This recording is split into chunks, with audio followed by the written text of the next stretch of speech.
Pakistani police have clashed with protesters and arrested dozens in an attempt to disperse an anti-blasphemy sit-in staged by a hardline cleric, which has blocked a main entrance to Islamabad for a week, choking traffic and putting the capital on near lockdown. Thousands of supporters of Khadim Hussain Rizvi, the leader of the Tehreek-e-Labbaik Pakistan party, are demanding that the Law and Justice Minister, who they accuse of undercutting blasphemy laws, resign. Fearing violence at a combustible time in Pakistani politics, police have blocked several roads with shipping containers to prevent protesters from reaching government buildings. "The police have beaten up our peaceful protesters," said one protester, Faisal, 37. "We are ready to get our heads cut off for this cause. We are protecting the Prophet, because if we won't, who will?" On Wednesday, the clashes seemed to escalate. A police spokesman, Naeem Iqbal, said police were waiting for orders from the government before moving against the rally. "We want to end this protest in a way where the least number of people are harmed.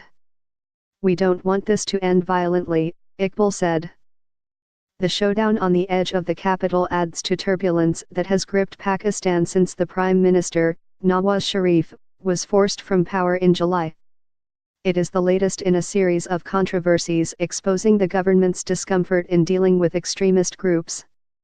The latest spat erupted when the government changed the wording in an electoral oath declaring the Prophet Muhammad as God's final prophet.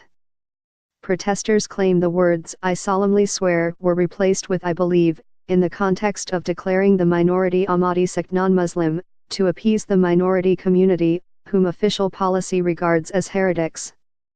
The government put the matter down to a clerical error. Ahmadis, who according to different estimates constitute between 500,000 and 4 million people in Pakistan, have long been persecuted. They came under renewed pressure in October when the deposed Prime Minister's son-in-law in Parliament called them a threat to this country who should be banned from the armed forces. Protesters say anyone who attempts to accommodate the beleaguered community is attacking the sanctity of the Islamic faith and should be hanged under the blasphemy laws. "We have come from far and wide to protest these changes that have been made. They are changing the very definition of Muslim, and that is wrong," said Hassan Abdullah, 32, a businessman from Lahore. He said the government was not taking the issue of blasphemy seriously. "The government is in collusion with the Ahmadi. The change of words was not a mistake, and if it is a mistake, then the person responsible for this, Zahid Hamid, should resign," Abdullah said. "Our country's ideology is weak and it needs to be strengthened." The rally has disrupted life in the capital.